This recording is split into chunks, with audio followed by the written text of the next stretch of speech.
Jack Morrison sat on the cold metal bench in his cell and stared at the blue energy field that kept him locked inside. The walls were white and smooth, like being inside a giant egg.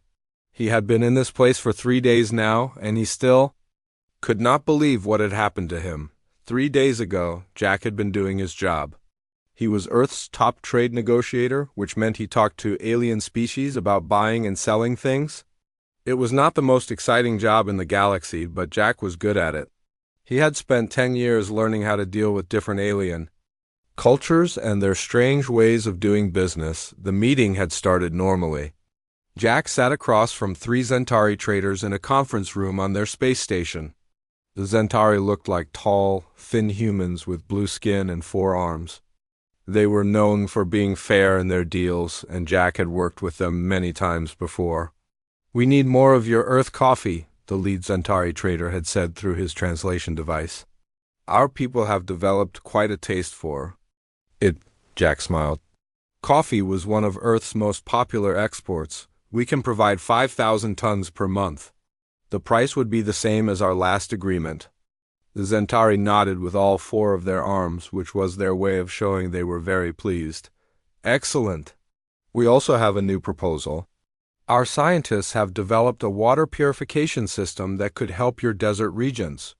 This was the kind of deal Jack lived for. Earth needed better technology, and the Zentari were offering something that could help millions of people. "Tell me more about this system."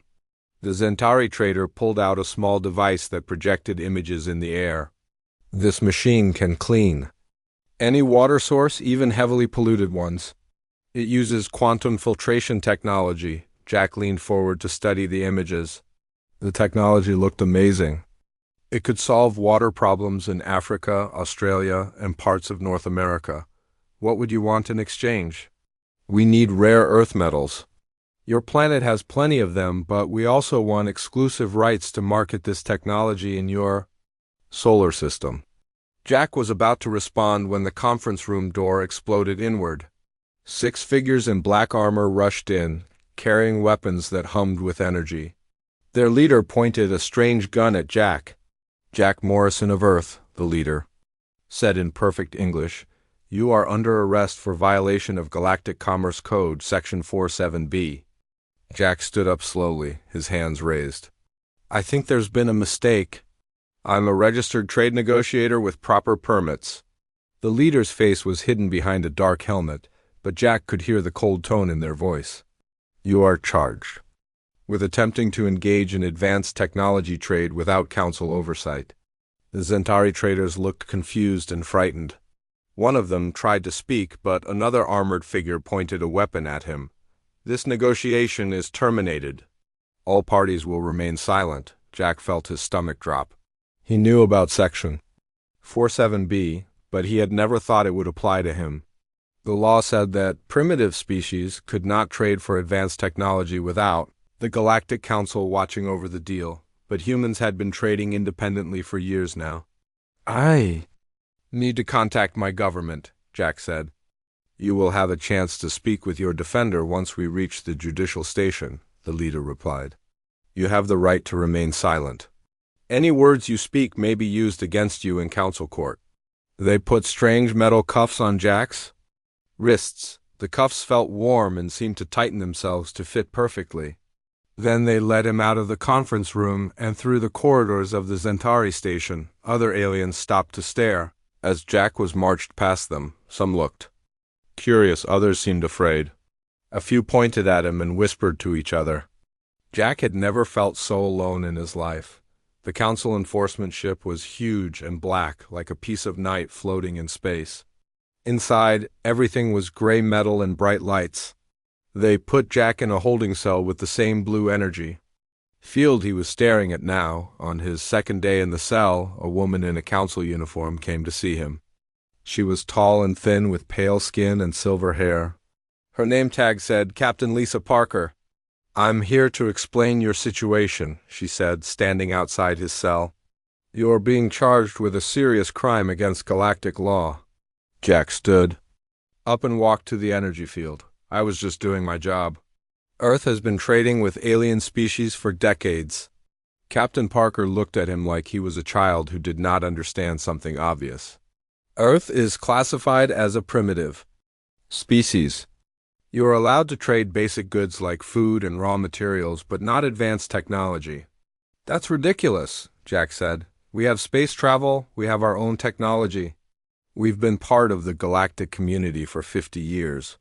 Having space travel does not make you advanced, Captain Parker replied. Your ships are slow and primitive. Your weapons are outdated. Your computers are thousands of years behind Council standards. Jack felt anger building in his chest. So what? We're still people. We still have rights. You have some rights, Captain Parker said, but not the right to trade for technology that could be dangerous in the wrong hands. Water purification technology is dangerous? Captain Parker's expression did not change. Any technology beyond? Your current level could disrupt your social development. The Council has seen what happens when primitive species get advanced technology too quickly. Jack wanted to argue more, but Captain Parker was already walking away. Your trial will begin in 5 days, she called back. I suggest you think about pleading guilty. The sentence will be lighter. Alone in his cell again, Jack sat down and tried to think. He had studied galactic law as part of his job, but he had never paid much attention to the rules about primitive species. Those rules were for other people, not for humans. Now he was learning that Earth was not as free as he had thought. The Council saw humans as children who needed to be protected from themselves. The idea made him angry, but anger would not help him now. Jack thought about his wife. Mary, back on Earth, she would be worried sick. He thought about his son Peter, who was just starting college. He thought about all the people on Earth who could benefit from better technology if only they were allowed to have it. The more he thought about it, the more unfair it seemed. Humans had proven themselves many times over. They had fought alongside other species in wars. They had contributed to art, science, and culture throughout the galaxy. Yet they were still treated like primitive savages. Jack made a decision. He would not plead guilty. He would not accept that humans were primitive just because the Council said so. He would fight this charge, even if it meant spending years in prison. He knew it would be hard. He was just one man against the most powerful organization in the galaxy, but sometimes one man could make a difference. At least that was what Jack hoped. As he lay down on the hard bench to try to sleep, Jack began to plan. He would need to learn everything he could about galactic law. He would need to find the weaknesses in the Council's case. Most importantly, he would need to prove that humans deserve to be treated as equals. The blue energy field hummed softly in the darkness. Tomorrow, Jack would begin the fight of his life. Jack woke up when the lights in his cell turned on. He had been sleeping badly for the past 2 days, but today felt different. Today he would meet his defender and start preparing for his trial. A guard came to his cell an hour later. The guard was a short, thick alien with gray skin and no hair. He wore the same black uniform as the others, but his weapon was smaller. Time to go, the guard said. Your defender is waiting. They walked through long corridors filled with other cells. Jack could see different aliens locked up behind the energy fields. Some looked sad, others looked angry. A few just stared at nothing with empty eyes. The meeting room was small and plain. A single table sat in the middle with 2 chairs. Behind one chair stood the strangest creature Jack had ever seen. It had 6 arms, purple skin, and 3 eyes that moved independently of each other. Greetings, Jack Morrison, the creature said, in a voice that sounded like music. I am Vex 9, your assigned defender. Please sit down so we can discuss your case. Jack sat down across from Vex 9. The creature's 3 eyes all focused on him at once, which made Jack feel uncomfortable. Thank you for taking my case, Jack said. I did not take your case, Vex 9 replied. I was assigned to it. This is a routine matter. You are charged with violating Section 47B of the Galactic Commerce Code. The evidence against you is clear. Jack felt his heart sink. His own defender seemed to think he was already guilty, but I didn't know I was breaking any law. I've been doing trade negotiations for 10 years. Ignorance of the law is not a defense, Vex 9 said. Two of his eyes looked at Jack while the third one read from an electronic pad. I have reviewed your case. The prosecution has video evidence of you negotiating for advanced technology. You have no viable defense. What do you mean, no viable defense? Jack asked.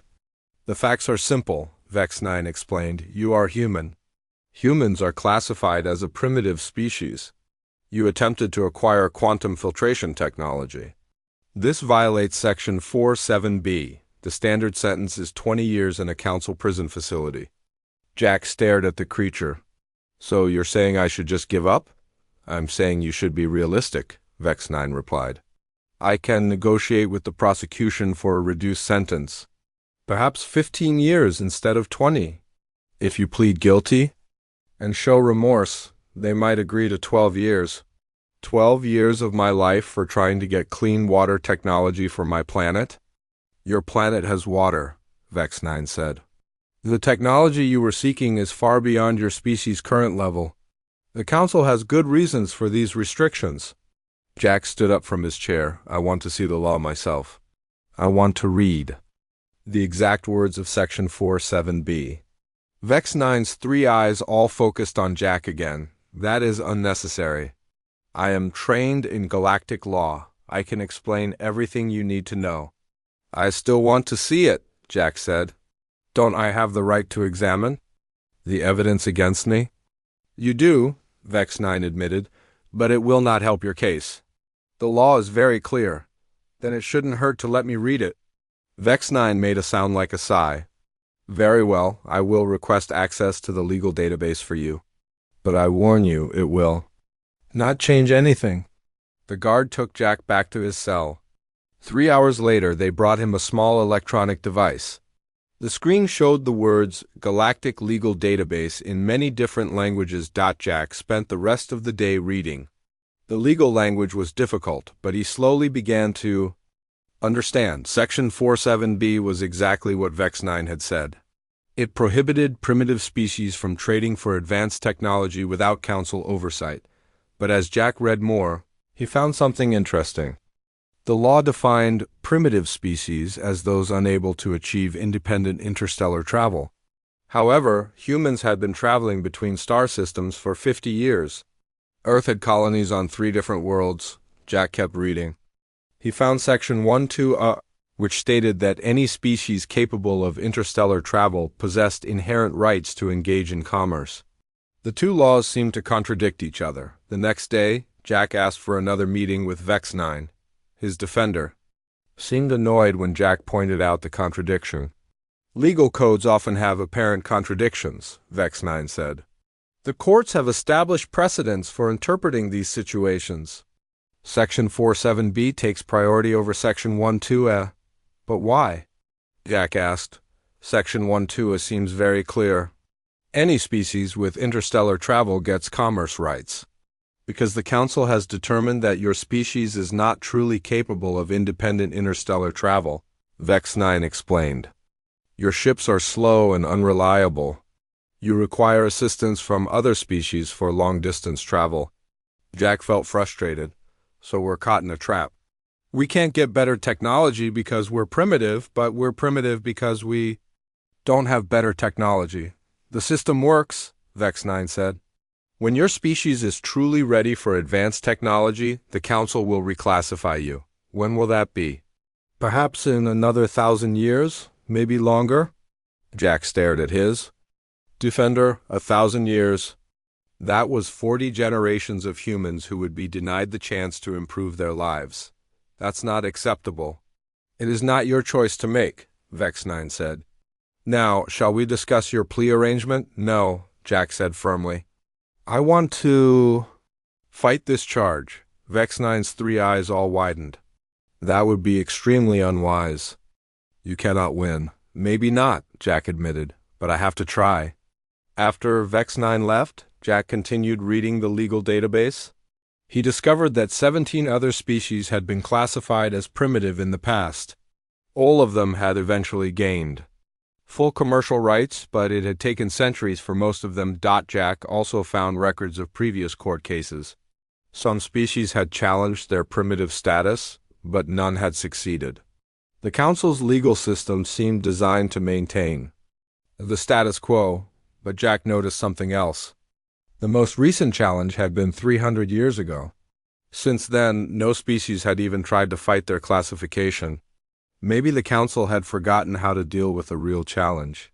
Jack requested a communication with Earth. It took 2 days for his request to be approved. When the connection was finally established, he saw the familiar face of his friend Ben Martinez on the screen. "Jack, thank God you're alive," Ben said. "We've been trying to get information about your case for days." "Ben, I need help," Jack said. "I'm going to fight this charge, but I need research support. Are you sure that's wise? The Council has offered to negotiate your sentence." "I'm sure," Jack said. "I've found some contradictions in their laws." "I think we might have a chance," Ben nodded. "What do you need?" "I need Dr. Amy Foster. She's the best expert on xenological law that Earth has. I also need every piece of information you can find about other species who have challenged their primitive status." "I'll get Amy on the next ship to the judicial station," Ben promised. "What else?" "I need examples of human achievements that the Council has recognized. Medical discoveries, scientific innovations, anything that proves we're not primitive." "I'll put together a complete file," Ben said. "Jack, are you really sure about this? If you lose, they might increase your sentence." Jack thought about his wife and son. He thought about all the people on Earth who could benefit from better technology. He thought about the water purification system that could save millions of lives. "I'm sure," Jack said. It's time someone stood up to the Council. The communication ended and Jack was alone in his cell again. He had made his choice. Now he had to prepare for the fight of his life. He knew the odds were against him, but he also knew he was right. The Council's laws were unfair, and unfair laws could be changed. Jack spent the rest of the day reading more legal documents. He was looking for any weakness he could find in the Council's case. He had 4 days left before his trial began. 4 days to find a way to prove that humans deserve to be treated as equals. The blue energy field hummed softly as Jack worked late into the night. He was no longer just fighting for his freedom. He was fighting for the future of his entire species. Jack woke up on the morning of his trial with his stomach full of knots. Today was the day he would stand before the Galactic Council's highest court and challenge laws that had been in place for thousands of years. Dr. Amy Foster had arrived 2 days ago. She was a small woman with gray hair and sharp eyes who had spent 30 years studying alien legal systems. When she first saw Jack in the meeting room, she had shaken her head. "You're either very brave or very foolish," she had said. "Probably both. Can we win?" Jack had asked her. "The contradictions you found are real," Amy had admitted. "But the Council has ways of interpreting laws that favor their position. We'll need something more than just legal arguments." Now, as guards escorted Jack through the corridors of the judicial station, he hoped they had found that something more. The research Ben Martinez had sent from Earth was impressive, but Jack wondered if it would be enough. The courtroom was enormous. It looked like a giant bowl with seats rising up on all sides. At the bottom sat 12 judges, each from a different alien species. Above them, hundreds of observers filled the seats to watch the trial. Jack had never seen so many different types of aliens in one place. Some looked almost human, others were completely strange. A few floated in tanks of liquid, while others seemed to be made of pure energy. Chief Justice Corvain sat in the center of the judges' bench. He was tall and covered in green scales, with yellow eyes that seemed to glow in the light. His voice was deep and rumbling when he spoke. "The case of the Galactic Council versus Jack Morrison of Earth will now begin," Corvain announced. "The defendant is charged with violation of Section 47B of the Galactic Commerce Code." The prosecutor stood up first. Advocate Prime the Sarian was a thin, pale creature with long fingers and no hair. When he spoke, his voice was smooth and confident. "Honored judges," the Sarian began, "this case is simple. The defendant, Jack Morrison, attempted to acquire advanced quantum filtration technology for his primitive species. This is a clear violation of Section 47B. which exists to protect developing civilizations from dangerous technology. The Sarian activated a holographic display that showed images of Earth. The human species has achieved basic space travel, but they remain primitive in all important ways. Their weapons are chemical-based explosives.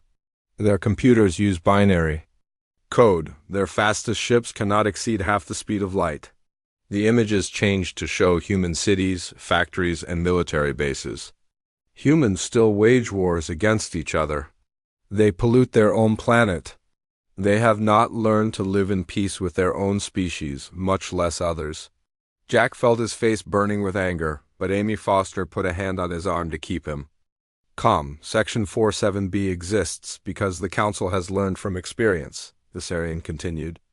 When primitive species receive advanced technology too quickly, the results are always catastrophic. Wars break out. Civilizations collapse. Millions of lives are lost. The prosecutor showed more images, these ones of destroyed planets and dead civilizations. These are the worlds that received advanced technology before they were ready. The Council will not allow this to happen to Earth. The Sarian sat down and Chief Justice Corvain looked at Jack. The defendant may now present his defense. Jack stood up slowly. His legs felt weak, but his voice was steady when he spoke. Honored judges, I stand before you today not just as a man fighting for his freedom, but as a representative of a species fighting for its dignity.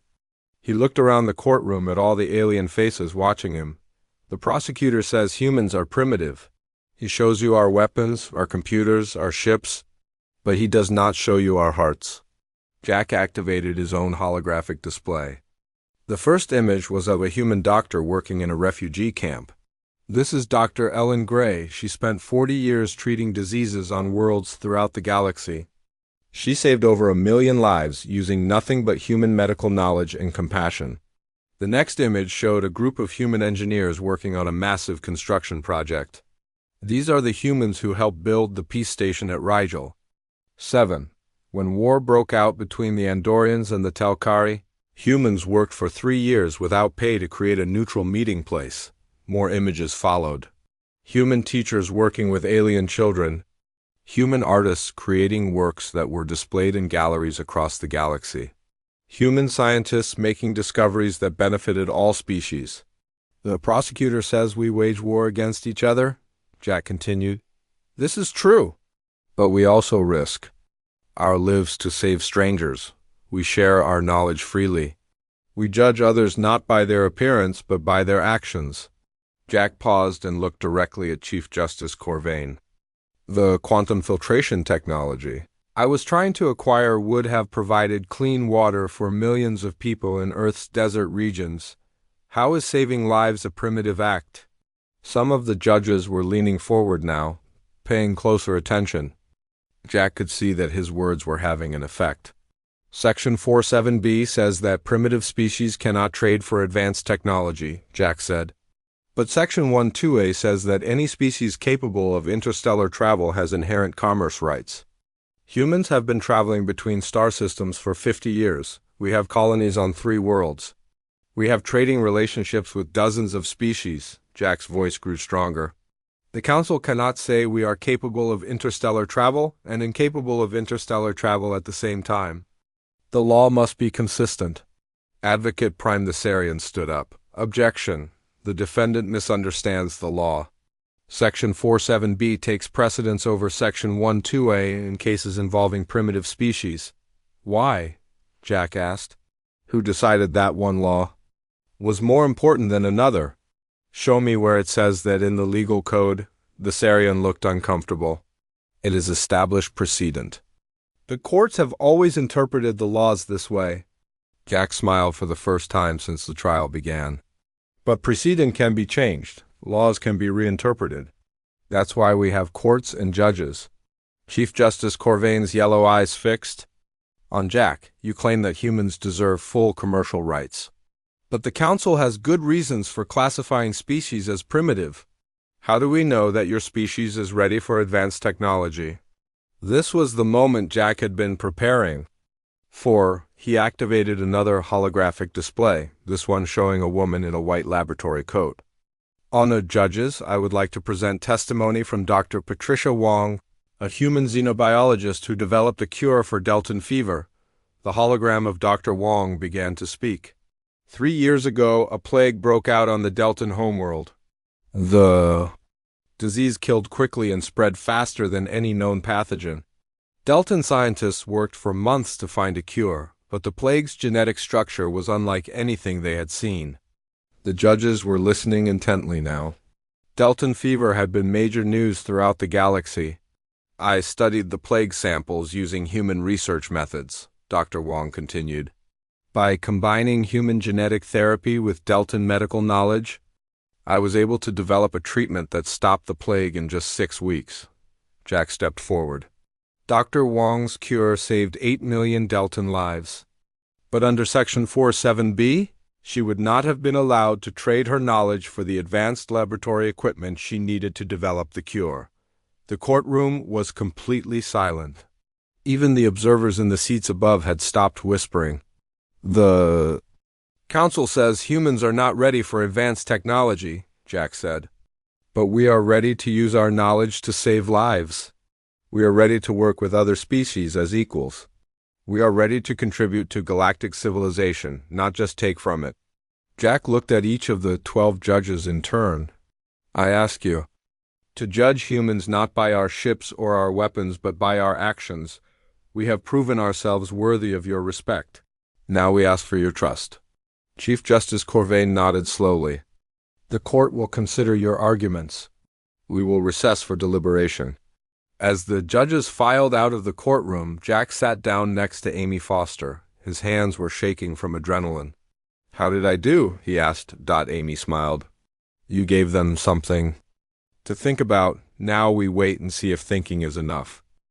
Jack spent the night in his cell thinking about the trial. Dr. Amy Foster had visited him before the evening meal and told him the judges were taking longer than usual to deliberate. This could be good news or bad news. Sometimes they take a long time because the case is complicated, Amy had explained. Other times they take a long time because they're trying to find a way to give you a lighter sentence. Jack hoped it was the first reason. He had presented his best arguments, but he knew the council was not eager to change laws that had been in place for thousands of years. The next morning, guards came to get Jack earlier than usual.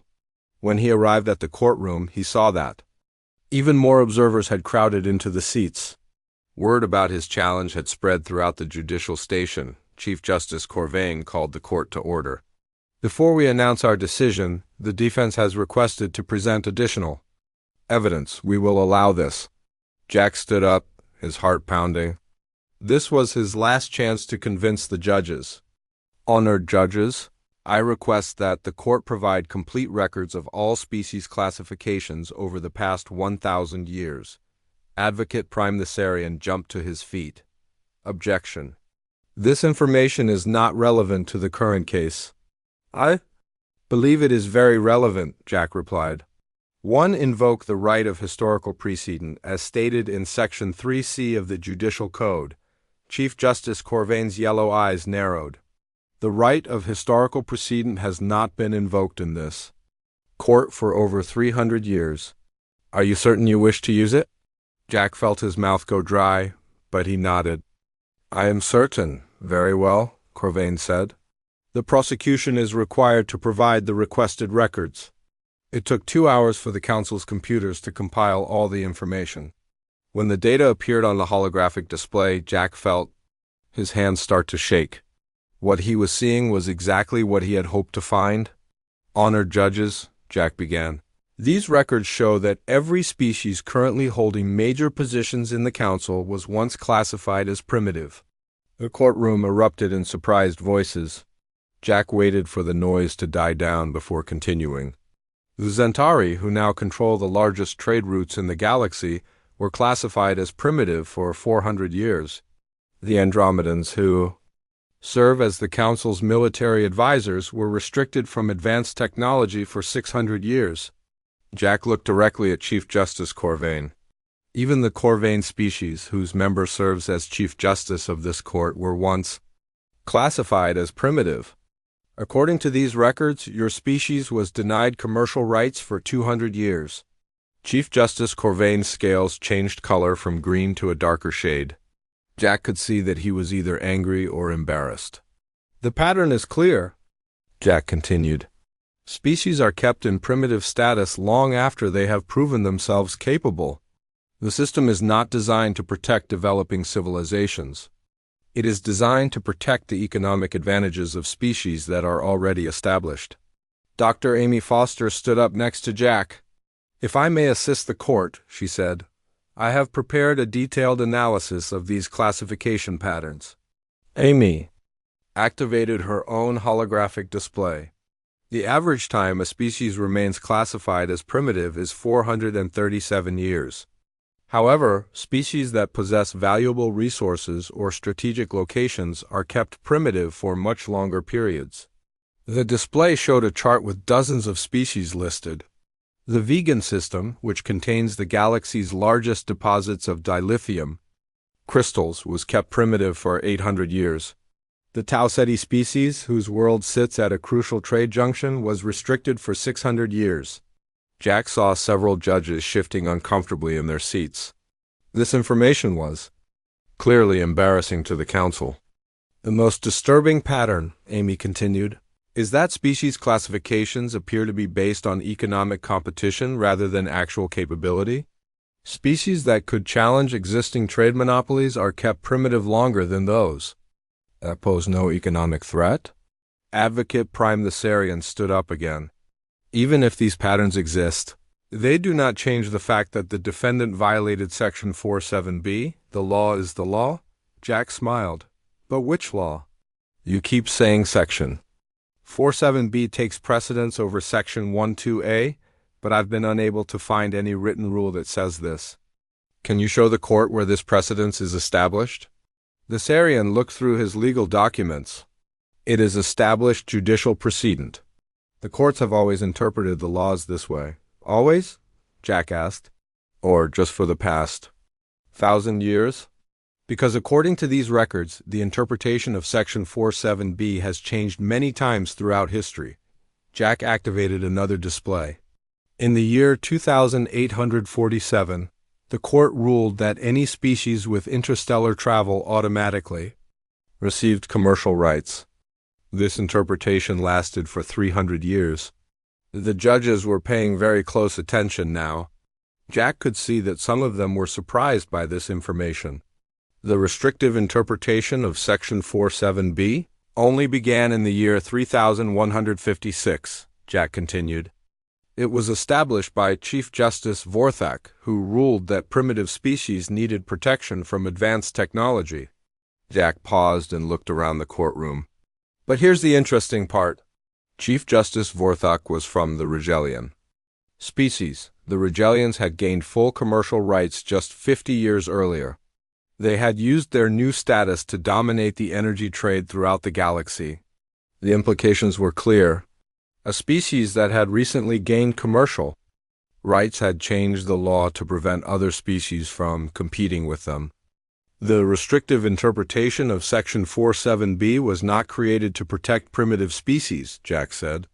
It was created to protect the economic interests of established species.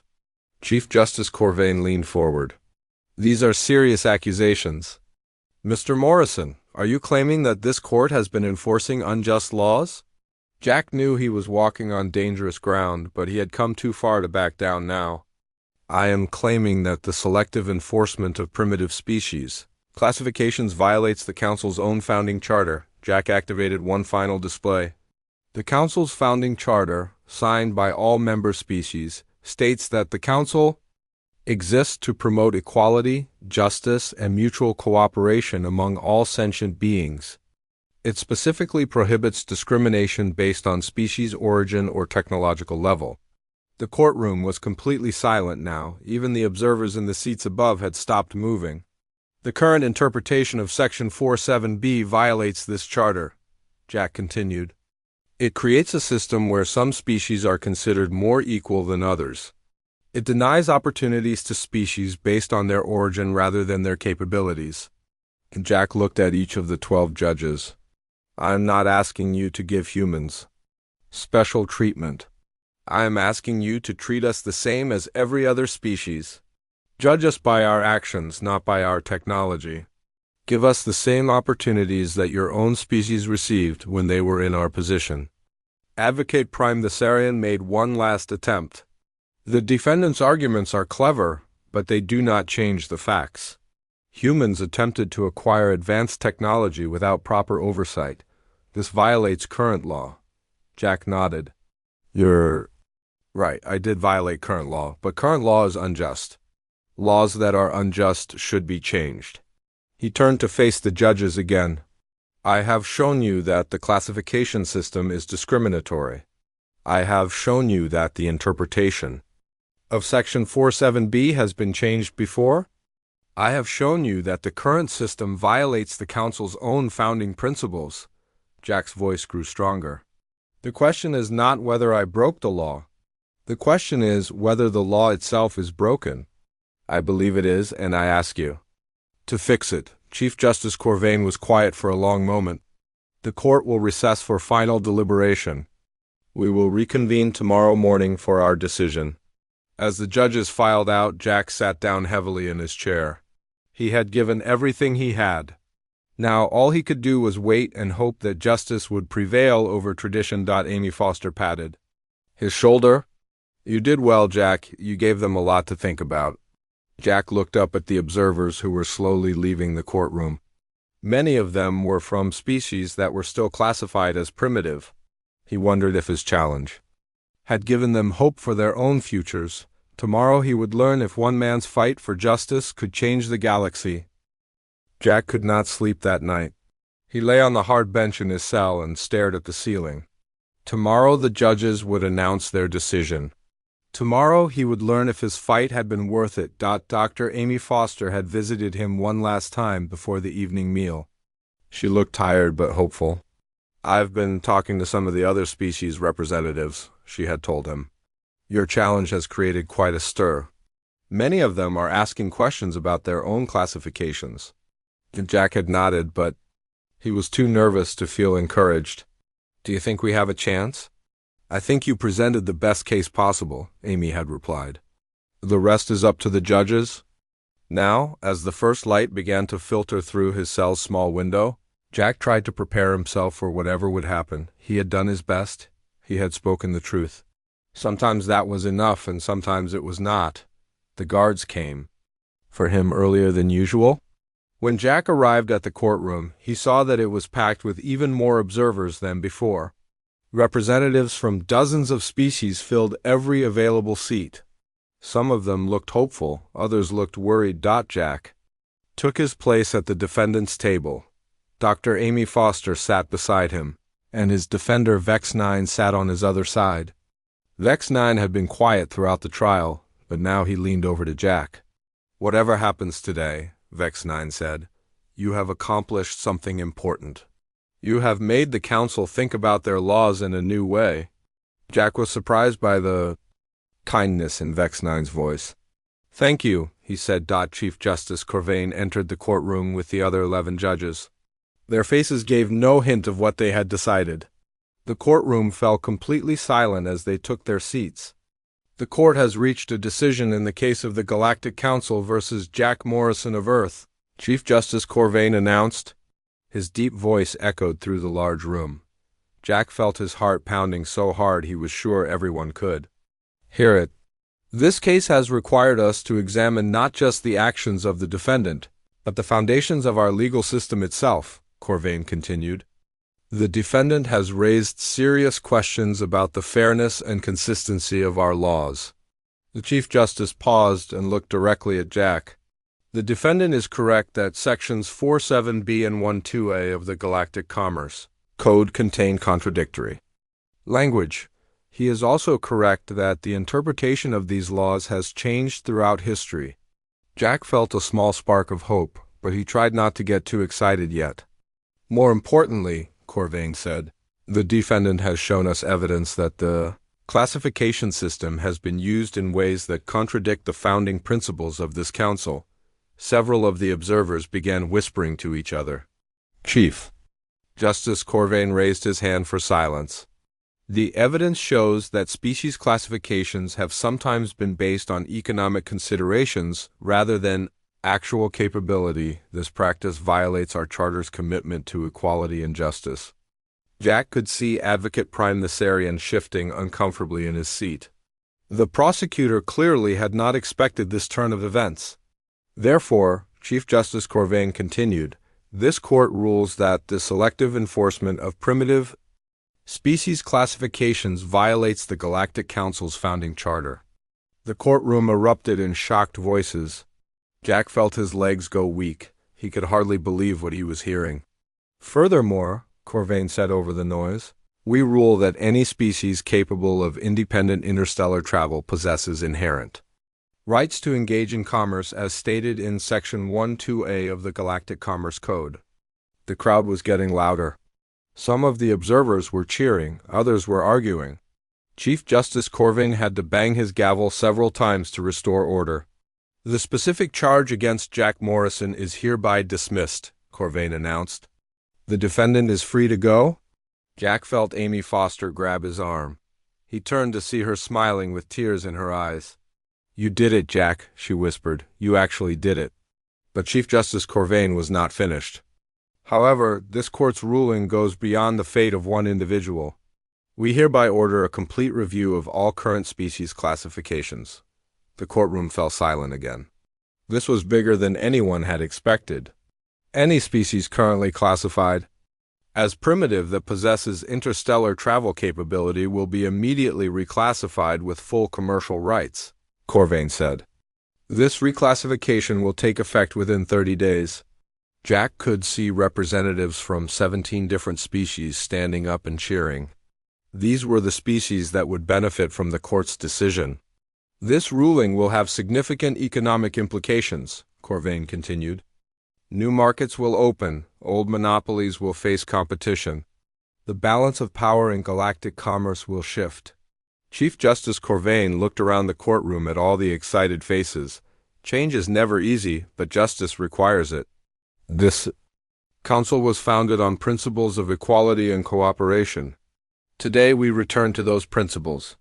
The session ended, and Jack found himself surrounded by reporters, diplomats, and well-wishers. Everyone wanted to know how he felt, what his plans were, what this meant for Earth.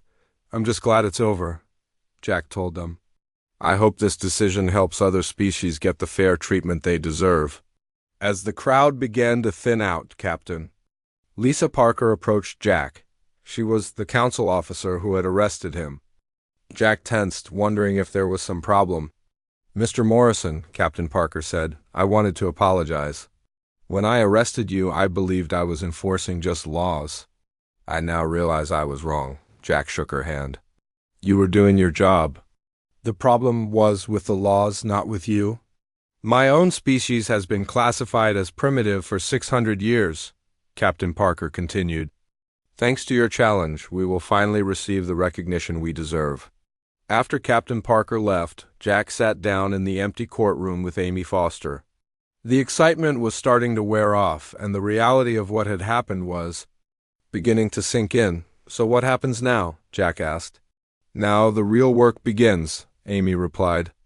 17 species will need help transitioning to full commercial status.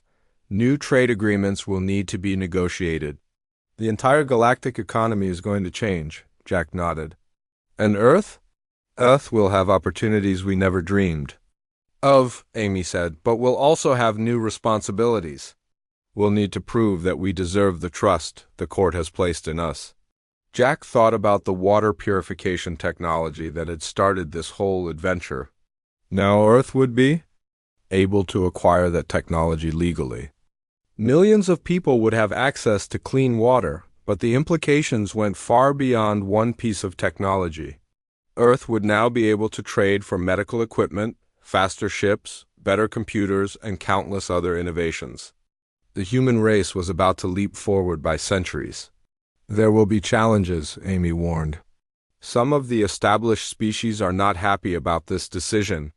They'll be looking for ways to cause problems for Earth and the other newly reclassified species. Let them try, Jack said.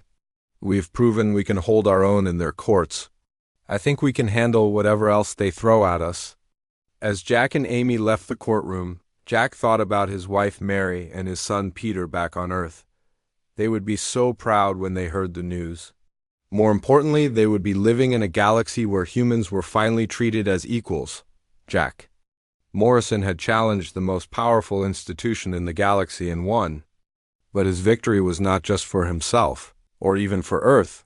He had opened the door for 17 species to claim their rightful place in galactic civilization. The fight for human equality in space had begun with one man's refusal to accept injustice.